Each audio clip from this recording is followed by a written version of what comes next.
중앙일보의 박태인 기자라고 있습니다. 언론계에 몇 안 되는 김건희 사생 팬으로 보이는데요. 작년 5월 9일 기사를 보니까 윤석열, 김건희 이 건에 대해서 사과를 했는데 뭐 그냥 형식상의 사과였는데 이걸 두고 참모들도 놀랐다.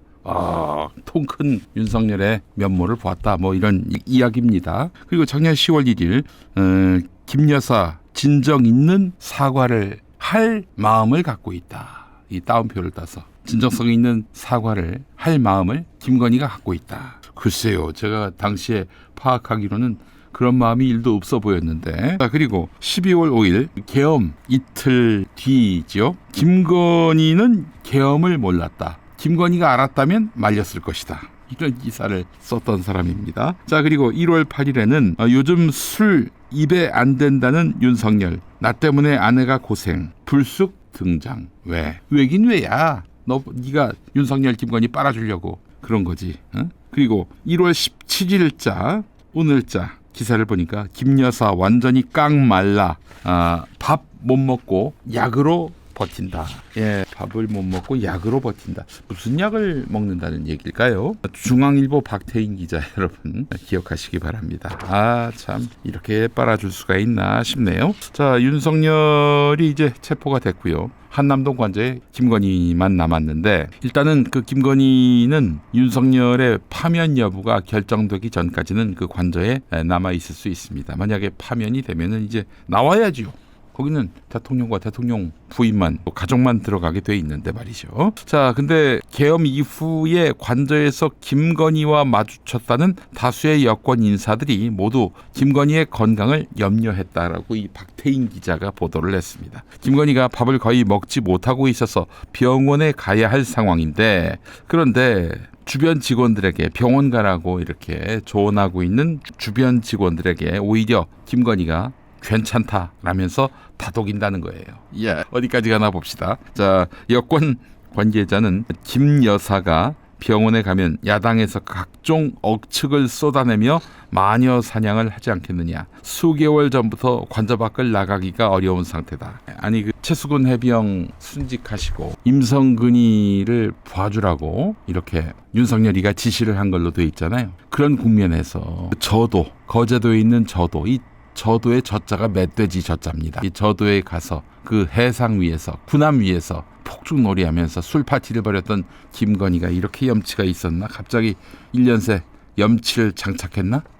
자, 마녀 사냥이 두려워서 다른 많은 사람들에게 이렇게 눈에 띌까봐 조신하는 그런 김건희였나? 자, 김성훈이가 지금 경찰에 출석을 했군요. 예. 강경파로 통하는 김성훈이가 체포 방해 혐의인데 이 특수 공무집행 방해인 걸로 알고 있어요. 못 돌아오지, 못 돌아와.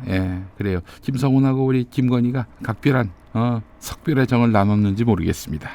쌀밥을 해줬을까? 지금 저 쓰러져 있으니까 쓰러져 있다고 하니까 그러기는 쉽지 않았을 것 같고요. 자, 하여간 완전히 깡 말랐다. 참모들 사이에서는 여사가 입원해야 할 것 같다라는 말까지 나온다고 대통령실 관계자 말을 빌려서 중앙일보 박태인 기자가 보도했습니다.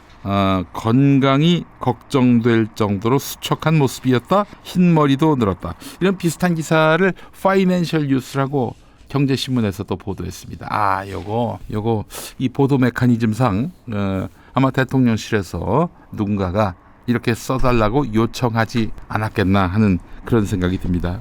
잠시 후에 장인숙 기자 모시고 이런 보도가 어떻게 해서 나오는지를 좀 여쭤보도록 하겠습니다. 자, 걱정이 돼서 윤석열이 공수처 출석 전에 김건희를 2번 찾아갔다. 한 번은 건강을 확인하는 차원에서 또 한 번은 마지막 인사를 하러. 아니, 부부면은 같이 살아야 정상 아닌가요? 이게 무슨 말인가?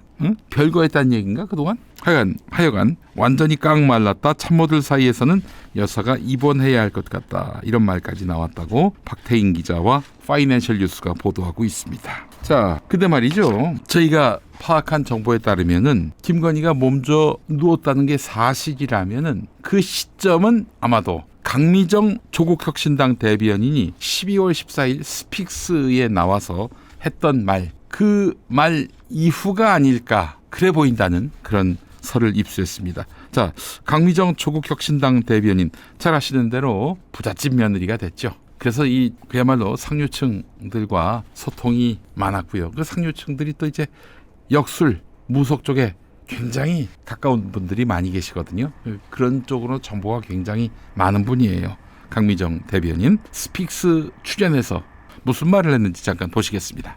건희 씨가 하나 간과하고 넘어간 부분이 뭐냐면 이번에 저희 12월 14일 탄핵 집회에 여의도에서 많은 분들 모여서 할 때 전국의 무형문화재급에 굿하시는 무속인 분들이 단체로 용산에 살을 날렸습니다. 우리가 이런 방송까지 해야 돼 진짜? 그래서 확인하셨어요? 제가 아는 분들은 예. 계룡산으로 가셨고 예. 그리고 단체로 살을 그 방향 맞춰서 하신 걸로 알고 있는데 만약에 저한테 거짓을 얘기했다면 뭐 어쨌든 속은 저의 죄지만 네. 한다고는 하셨거든요. 그래서 그 부분으로 생각을 해봤을 때 많은 대다수의 무속인들도 김건희 씨, 윤석열 씨와는 이제 손을 뗐다. 자, 그래서 네, 12월 14일에 전국 무형문화재급 무속인들이 단체로 용산에 살을 날렸다. 12월 14일에 이분들이 전국 무형문화재급 무속인 분들이 12월 14일에 계룡산으로 가셨고 단체로 용산 쪽으로 방향을 맞춰서 살을 날렸다는 거예요.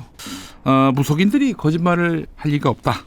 이런 이야기도 했는데 대부분의 무속인들이 윤석열에 대해서 그야말로 손을 뗐다 이런 말씀을 하셨어요. 무수히 많은 그런 교류가 있었던 걸로 알고 있는데 그 과정에서 이 무속인 분들이 윤석열 부부에게 굉장한 분노와 악한 어떤 그런 감정을 느꼈다 이런 이야기예요. 그래서 제가 확보한 정보에 따르면은 김건희가 이 소식을 듣고 크게 충격을 받았고 그 이후로 아파한다는 그런 이야기입니다. 뭐 일부 보도를 보니까 계엄 전부터 몸져 누웠다 이런 얘기도 있는데 올가을 김건희가 체중이 40kg도 안 되는 상태였다 그러고 있는데 올가을이면 이제 작년 가을을 말하는 거죠.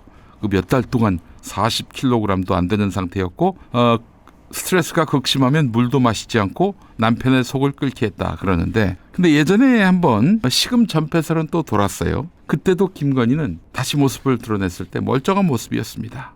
예, 여러분 김건희의 무속 의존은 뭐 익히 잘 아실 겁니다. 명태균 사태가 본격화하기 전에 지난해 초가을에 유명 역술인에게 그 윤석열의 부인 김건희와 최은순이 찾아갔다고 합니다. 그때 김건희가 한 말, 저 감옥 가나요? 이랬다는 거예요. 이미 자기가 감옥 갈 수도 있겠다라는 염려를 한 것이죠. 예, 윤석열 주변에서 후보 시절부터 무속 역술 논란이 끊이지 않았습니다. 유독 그 정도가 심해서 비상식적이거나 황당한 경우가 적지 않았습니다. 손바닥 왕자도 그러했고요. 뭐 그 주변에 있는 사람들 보면 건진법사, 천공스승, 그리고 공천 개입 의혹 사건의 핵심 인물인 정치 브로커 명태균 씨. 이분도 아주 예지력이 있는 영적인 분으로 김건희에게 이해가 됐죠. 지리산 도사로 명태균을 부르기도 했다고 합니다. 저기 그쪽 경상남도에 있었으니까요. 자, 그리고 12.3 비상 계엄 사태 때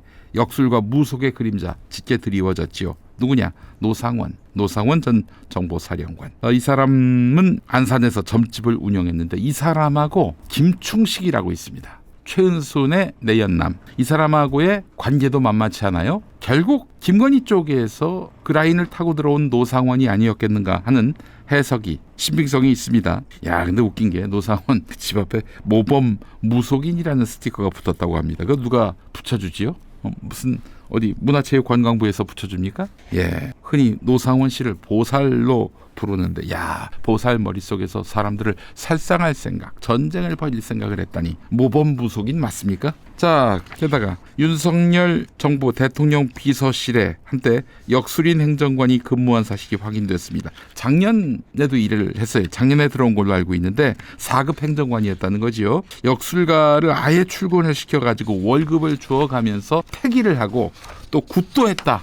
이런 증언이 나오고 있습니다. 이쯤 되면 이 정권은 주술 정권이죠. 예, 아니 뭐 저는 우리 한국에 있는 그 무속인, 뭐 역술인 이런 분들을 제가 무시하거나 폄하하거나 뭐 종교의 그 이유로 그렇지 않습니다. 한국적 무속은 어찌 보면은 사람들에게 복을 빌어준다라는 점에서 보면은 순기능도 있어요. 예, 인정하는 바가 있습니다. 그런데 이걸 국정 운영에 동원하면 안 되죠. 여러분 그렇지 않습니까? 예? 국정을 운영하는데 말이죠. 목사가 날마다 들어가서 예배를 하고 막 그래서 주님께서 어제 저에게 이런 명령과 예언을 주셨다 하면서 뭐 목사 말대로 국정을 운영하면 그게 타당한 일입니까 이게? 자, 뭐 과거에 탄핵당했던 최순실의 아버지 박근혜의 경제 공동체 최순실의 아버지는 최태민 사이비 종교 단체였지요. 정통교단에서 목사 한 수 받은 바 없고 불교, 기독교, 천주교를 짬뽕한 영세교 교주였습니다. 그렇게 박근혜를 홀려가지고 그렇게 국정에 개입했다가 죽었어요. 그 딸이 대를 이어서 박근혜 때의 국정농단의 주역으로서 해서는 안 될 짓을 했던 거 아니겠습니까? 자, 오늘 김건희에게 제가 한마디 하겠습니다. 원기 회복하고 이제 법의 심판을 받을 준비를 해야지. 왜냐? 오랫동안 감옥에 가야 되니까. 너 아프다고 누워있으면 도와줄 것 같아? 대한민국이 그렇게 우스워 보여? 물론 많이 우스웠을 거야. 자, 근데 세상이 달라졌어. 네 남편은 체포 구속될 것이고 한 10년은 썩어야 할 거니까 자, 지금이라도 일어나서 밥 먹어라. 밥이 목구멍에 넘어가지 않으면 왜? 물밥 있지 물밥. 그거나 처먹든지. 아이고 정말.